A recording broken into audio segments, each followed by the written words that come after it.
Then we go to Niamh, Johnny and Ruth to deal with different aspects of this issue, and then maybe I'll make some comments at the end, but then particularly we go to questions. So just to explain what the bill does, it does three main things. Firstly, it bans social media platforms from using recommender algorithms where they know a user is under 18 or where they don't know the user's age. Secondly, for users over 18, it requires recommender algorithms not to use personal data unless the user has selected that option. And thirdly, it requires these platforms to facilitate users in choosing recommender algorithm parameters. The reason for this is social media corporations owned by the tech oligarchy of the world, some of the biggest corporations in the world making enormous profits, have so much power over what we see on our social media platforms, which are effectively the things that should be public space but are operated as private space. They are using algorithms that are not publicly disclosed, that are treated as confidential information, to drive toxic content of a whole variety of different forms, which we're going to discuss today, to young people and to everybody, including adults.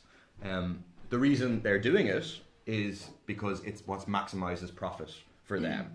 They want to keep people's eyes on the screen for as long as possible, which means they can bombard them with targeted advertising. The consequences are really quite horrendous. I mean, there's a number of studies which might be referred to which are shocking. When one example looked at what videos YouTube recommends to a 13-year-old Irish girl who watches one video about eating disorders, and found that out of 1,000 YouTube video recommendations, 1 in 3 were for harmful eating disorder content. 2 in 3 were relating to eating disorders or weight loss. 1 in 20 involved self-harm or suicide content.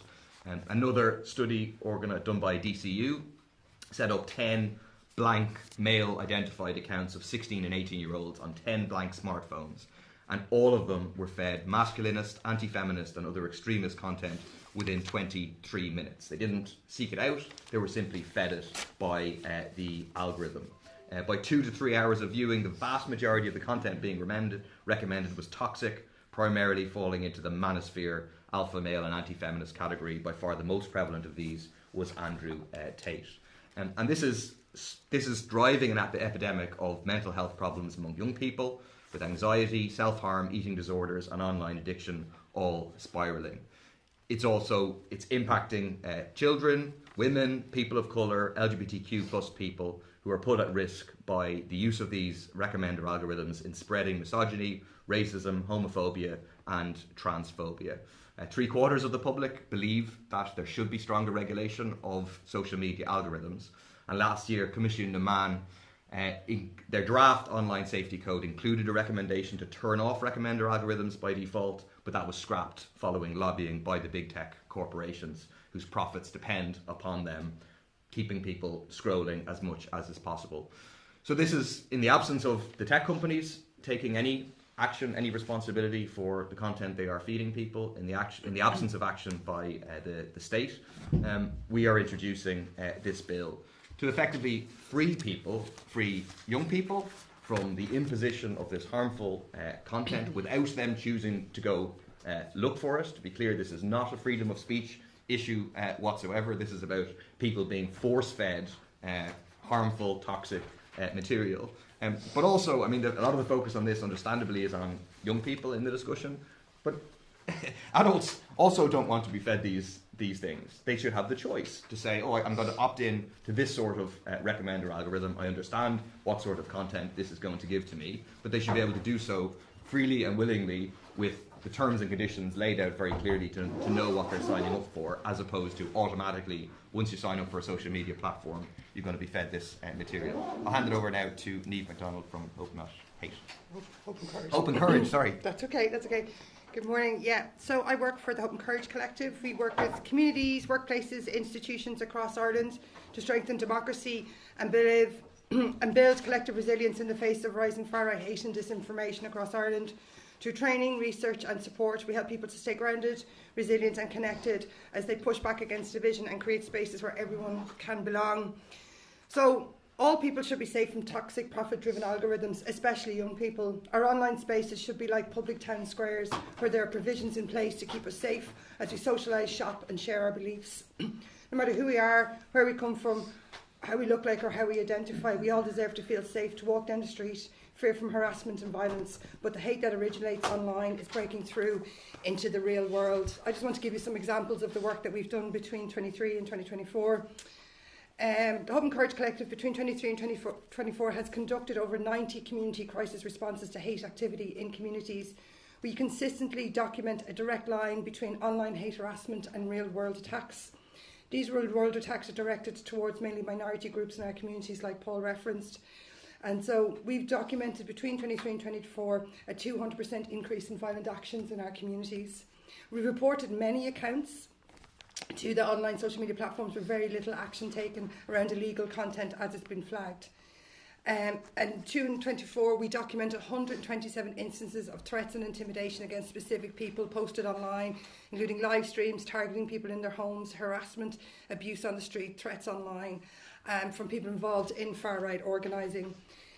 In Ireland, there is an average of 3.3 million users of Facebook per month. Ireland is a global HQ for Facebook and Meta, yet there's zero kind of Irish language moderators or reviewers employed by Meta as per the 2024 Transparency Report. And one example on Instagram, we've seen an account most recently grow to 277,000 followers in less than 6 months, pushing out racist, Islamophobic and anti-immigrant content, garnering over 3 million views a day and over 100 million views in January. And this is not organic reach, and none of this is being moderated or taken down. Pat de Bruin, the head of Tech Accountability in Amnesty International in February 25, published a report saying Meta's content policies risk fueling more mass violence and genocide. And the systematic cuts to trust and safety teams across all platforms I've seen are growing at an alarming rate, and this correlates with the growing of increasing violence online. So we know that people's real lives are affected by what plays out online. Right now, social media and video platforms recommend illegal, hateful and violent content for people to see. It's the business model that prioritises emotionally manipulative content through algorithms that drive sharing and engagement. This distorts what people believe to be true, manipulates emotions and heightens tensions, and in many cases breaks the law. And rewards emotional engagement over truthfulness, rewards rage over accuracy, and promotes fear and hate over respect and care. So what do we feel needs to be happened? And this bill is one part of what we feel, and we want to welcome Paul Murphy's bill today. We'd like to see a cross-party support for this, to be very honest with you, because it's so important. We see the on-street violence and harassment of people makes our communities unsafe for everyone, and we need to tackle it at the root cause. Our politicians must act to turn off what we call as the hate megaphone. Social media companies need to act rapidly to remove illegal and harmful content. And we need to stop the spread of hate. Platforms must turn off the toxic engagement-based recommender systems by default.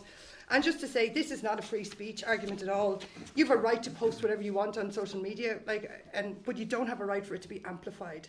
The algorithms amplify it and they send it to people's phones automatically. Speech should be moderated online, but again, you don't have the right to be amplified. And I think that's the point that we're trying to make here today. Thank you, Miriam. Niamh, and thanks for your work. We'll go to Johnny Ryan next. Me next, okay. Yep. Ladies and gentlemen, I'm reminded of a poll that we ran with Uplift, and Ireland Thinks ran it for us. And what that poll found in January last year was that 82% of the Irish public is in favour of the proposition that we should be in charge of what we see. That it ought not be some foreign billionaire working perhaps at the behest of an increasingly authoritarian president, in the case of US tech, or with the exception of TikTok, a Chinese billionaire working at the behest of the Chinese state, who decides what our kids see and what we see in our feeds. 82% of the Irish population, all educations, whether they own property or not, irrespective of where they lived, they all agreed that we should choose. Now, that seems like an obvious statement, that we should have the freedom to decide for ourselves what we see, what we share with our friends. And that's the original promise of social media. It promised to bring us together. Instead, it rips our communities asunder. And so it's a disappointment this week that on the one hand we have this bright note of this bill, on the other, last week, we had the National Counter-Disinformation Strategy launched by the government. Now this came at the end of a 2-year process. We participated for a year, as the Irish Council for Civil Liberties was invited to, and we were obliged to withdraw because when it came time to discuss real concrete action to solve this problem, there appeared to be a very solid unwillingness. So solid that we had to withdraw. And there may be some good actions in the strategy that was launched last week, but actually these are half measures for a crisis. What we're worried about, and what I hope this bill addresses, and what I hope every Irish party will now take into account and follow, is that in the next few months we may be deciding, not just in Ireland or in Europe, whether liberal democracy endures. That's a big statement. It may actually be true. Just cast your minds back. You remember watching the Titanic, and there's the moment when the engineer is explaining how the Titanic can survive if a few compartments fill with water because it hit the iceberg and it scraped and the water got in. That's where we are. A few of Europe's compartments are filled with water. All we need is 1 or 2 more and the entire ship goes down. So we urge every party to support this bill. If they have a better bill, it should include the elements that are in this bill. But we think this is a very sensible and long overdue approach.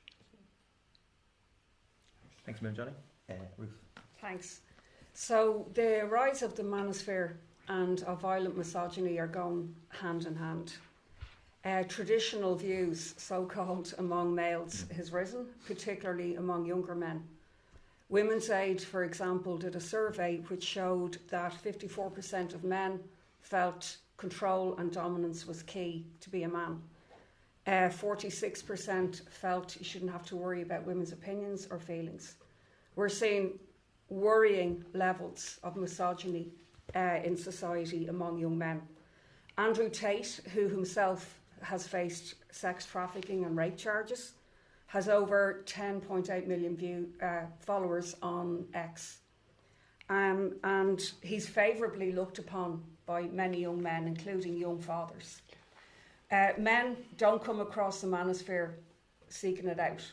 They come across the manosphere when they go online, innocently looking for leisure, health, mental health, etc.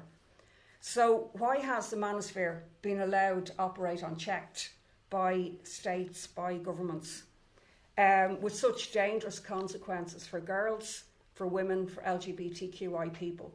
Because there has been a rise in young sex offenders. We saw, obviously, the film Adolescence, or the series Adolescence, bringing up this issue in society. Kyle Clifford watched an Andrew Tate video, watched Andrew Tate videos regularly, 24 hours before murdering 3 women brutally and savagely. His ex-girlfriend, who had the temerity to end a relationship with him, and her mother and sister. So there is no question that violent misogyny, the licensing of rape and violence against women and girls, is being allowed and encouraged online for profit. There's actually a connection ideologically and financially between Tate and Musk, if you consider that X generates over £10 million sterling a year from Tate-generated advertising and traffic. So Ireland is actually tasked with regulating this on behalf of the EU under the Commission NAMAN, and it's meant to regulate the internet for our safety. And it clearly doesn't do it. And we have to ask why. Is there any link between the presence of social media giants in Ireland with a huge tax haven status, for example? Are our government enthralled to these social media giants and afraid to regulate them? And we'd have to conclude yes. And the other thing that we have to conclude is that capitalism right now is quite happy to unleash misogyny, to unleash transphobia, racism, homophobia, because it suits the system to have these divisions there. So I just want to mention as well that the manosphere and misogyny is of huge concern to survivors of gender-based violence, who we raised this issue on the March on International Women's Day. And Rosa is having a follow-up march against the manosphere, Musk, Tate et al., McGregor as well, on Thursday, May the 7th at 5:30 p.m. in Dublin, and we'll be building for that and inviting people to participate. Thanks a million, Ruth. We'll go over to questions. Are there any? Go for it. I'm going to leave it on camera. Yeah.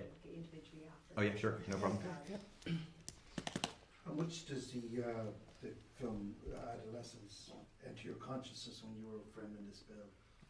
I mean, Or was it- yeah, we had been working on it already before Adolescence came out, but obviously Adolescence depicts the problem in quite a graphic way that I think has brought home for many parents, like what is out there and how, you know, the influence this has in shaping the outlooks of young people.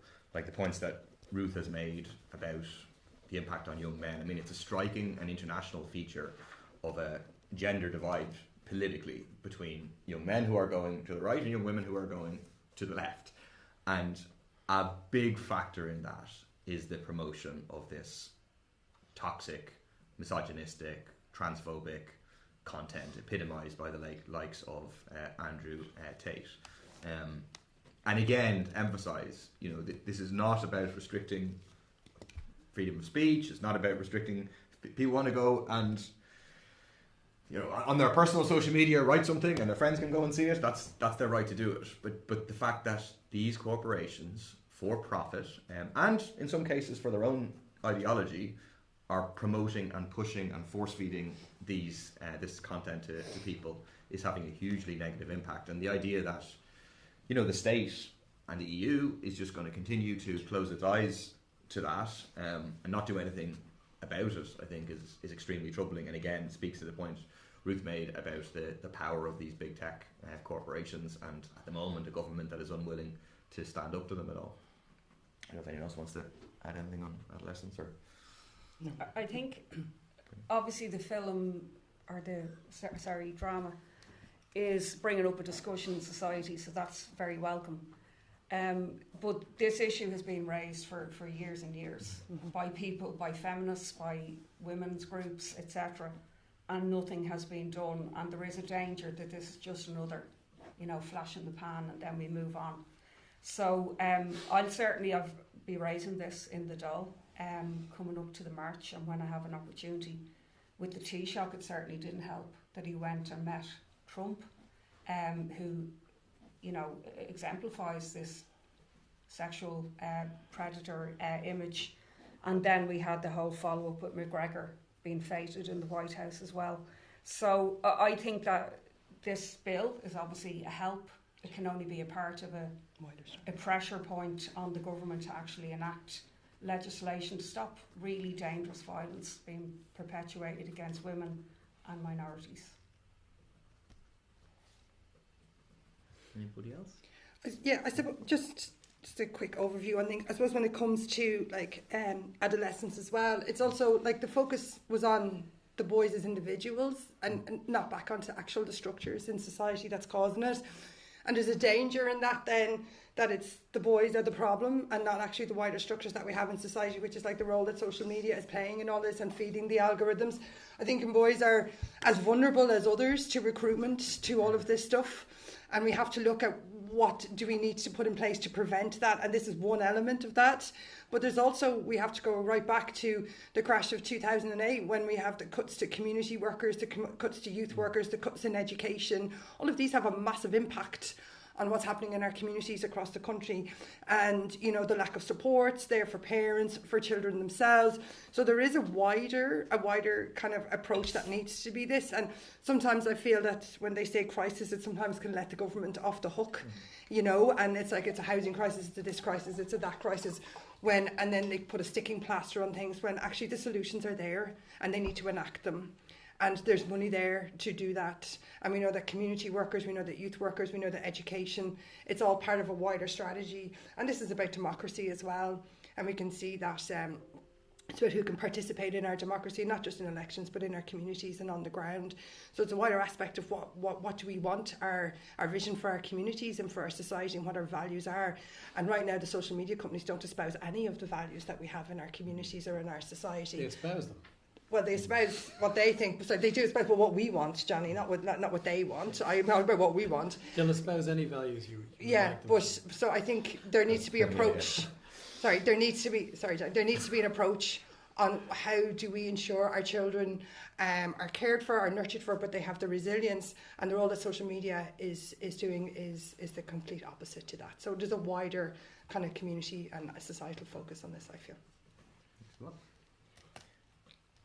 Any more questions? If not, we will conclude and then do pieces for camera. Thanks, Lou. Thanks for coming. Thank you both. All our